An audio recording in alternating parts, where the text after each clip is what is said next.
Bonjour à tous et à toutes, j'espère que vous allez bien. Aujourd'hui on s'intéresse à Nostradamus, médecin pendant les grandes vagues d'épidémie de peste qui touchent le Languedoc, puis médecin ordinaire du roi auprès de Charles IX. Michel de Nostredame, dit Nostradamus, a acquis sa réputation grâce à ses prophéties, publiées sous forme de quatrains, regroupés par centaines, appelés centuries, et publiées à Lyon en 1555. Elles lui valent les faveurs immédiates de la cour de Catherine de Médicis, qui le somme d'établir l'horoscope de ses trois fils. Humaniste de la Renaissance, ouvert aux idées de la Réforme, il a su s'intéresser à la médecine, à la pharmacie, en réunissant à combattre les pires mâles de son temps, à savoir la peste. Vous voulez en savoir plus sur Nostradamus? Venez avec moi. Michel de Notre-Dame est né en décembre 1503 à Saint-Rémy de Provence. Il est issu d'une famille juive chassée du royaume de France par Philippe le Bel au début du XIVe siècle, qui sont ensuite accueillis par le pape Clément V aux alentours d'Avignon, dans des carrières, des rues closes. Seule contrainte, il devait porter un bonnet jaune lorsqu'il sortait. Poursuivant de brillantes études, où il écrit couramment le latin et le grec, il est inscrit à l'université de Montpellier et reçu bachelier en médecine en 1525. Étant juif, il s'est converti au catholicisme pour accéder à l'université et choisit pour nom de baptême Nostradamus, qui s'est transformé en Michel de Notre-Dame. Dans sa maison de salon, la même qu'il occupe jusqu'à sa mort au pied du château de Lampéry, au-dessus de son bureau, est accroché un manuscrit jauni par le temps, daté d'octobre 1529. Moi, Michel de Nostredame, de la maison de Provence, de la ville de Saint-Rémy, du diocèse d'Avignon, suis venu étudier à l'université de Montpellier, dont je jure d'observer les statuts, droits et privilèges, présents et à venir. J'ai payé les droits d'inscription et je choisis Antoine Romier comme maître d'études.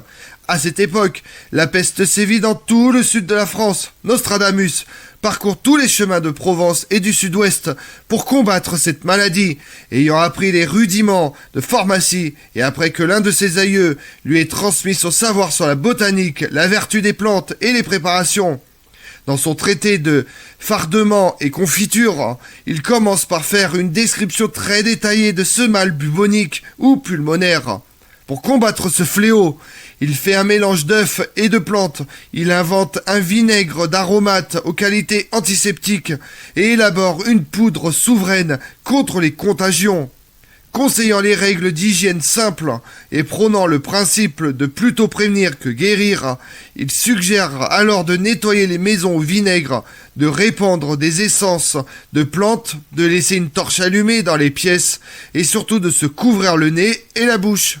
Quelques années plus tard, la peste frappe à nouveau dans les villes de Salon et d'Aix.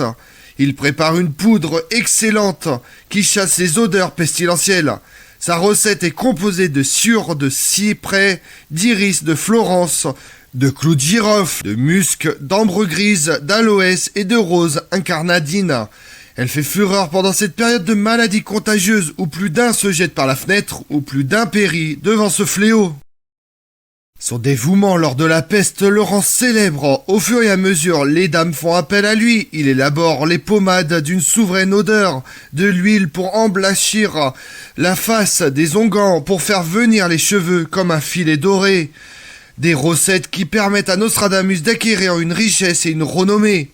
À Noël 1547, il épouse dans sa ville natale Anne Ponsard, qui lui donne 7 ou 8 enfants. Puis jusqu'en 1549, il s'exile en Italie pour approfondir ses connaissances en alchimie végétale. À Milan, il découvre un apothicaire spécialisé dans ce domaine qui l'initie aux confitures guérisseuses.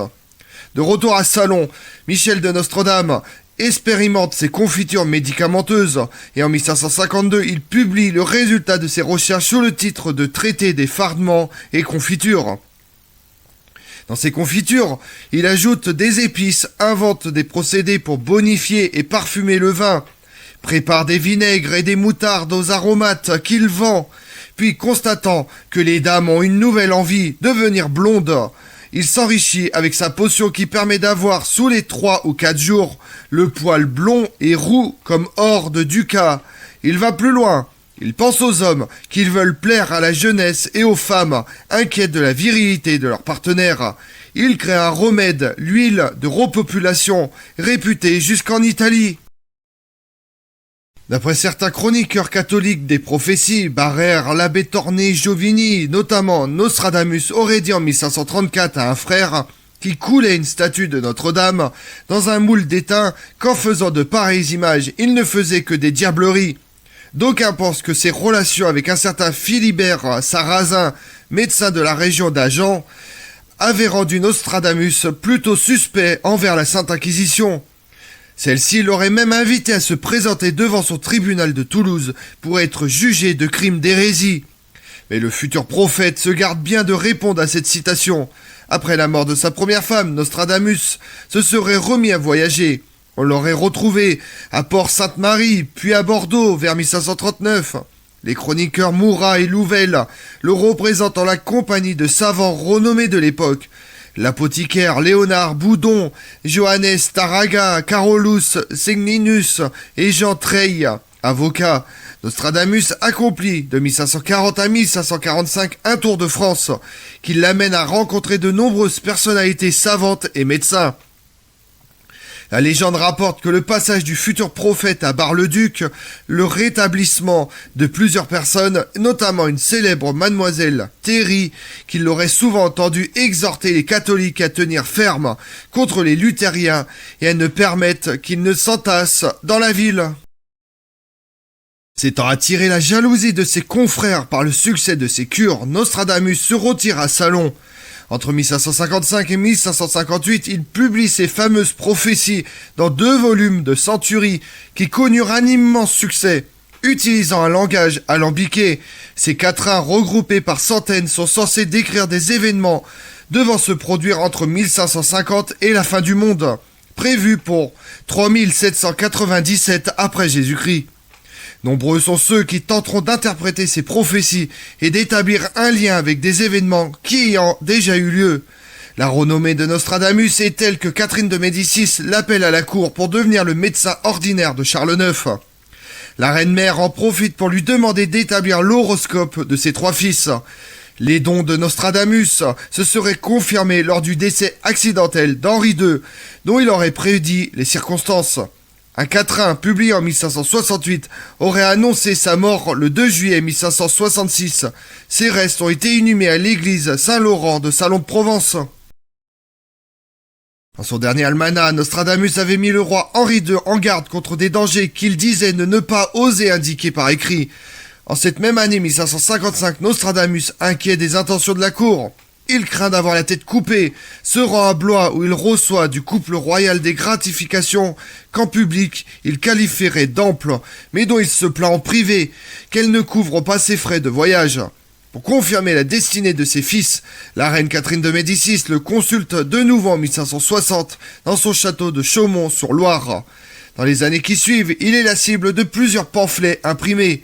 Les attaques fusent de partout, de France et d'Angleterre, des milieux protestants et catholiques, des laïcs et des clercs, des poètes et des prosateurs, des adversaires de l'astrologie et des astrologues de métier, des étrangers mais aussi de ses proches. L'ordonnance d'Orléans du 31 janvier 1561, dont le rédacteur ou un des rédacteurs fut le chancelier Michel de l'Hôpital, hostile à Nostradamus, prévoit des peines contre les auteurs d'almanachs, publiés sans l'autorisation de l'archevêque ou de l'évêque.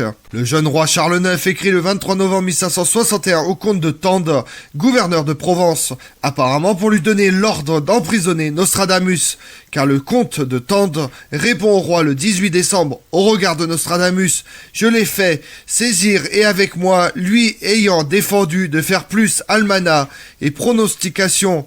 Ce qui m'a promis, il vous plaira à me mander, ce qui vous plaît que je fasse. Le comte a donc fait arrêter Nostradamus et l'a emmené avec lui dans le château de Marignane. Les 2 hommes étant amis et la prison tenait plutôt de la mise en résidence. On ignore ce que le roi répond au comte de Tende, mais tout indique que l'incident resta sans suite. Nostradamus rentre pleinement en grâce auprès de la famille royale, puisqu'en 1564, à l'occasion du Grand Tour de France, Charles IX, accompagné de Catherine de Médicis et d'Henri de Navarre, futur Henri IV, lui rend visite. À cette occasion, la reine de France le nomme médecin et conseiller du roi. Faute de repères chronologiques précis, il est difficile de dater quand les événements annoncés par Nostradamus doivent se produire. Néanmoins, en janvier dernier, plusieurs de ses égestes ont publié sur des sites internet que le mage provençal prédisait pour 2016 un effondrement de l'économie mondiale en s'appuyant sur un quatrain dans lequel le mage écrit que les riches mourront de nombreuses fois. 4 mois plus tard, en avril, la fuite de 11,5 millions de documents confidentiels issus du cabinet d'avocats panaméen Mossack Fonseca, détaillant des informations sur plus de 214 000 sociétés, ainsi que les noms des actionnaires des sociétés. Parmi eux se trouvaient des chefs d'État ou de gouvernement, des hommes politiques, des milliardaires, des sportifs de haut niveau ou des célébrités du monde entier. En 1555, Nostradamus rédigeait ce quatrain.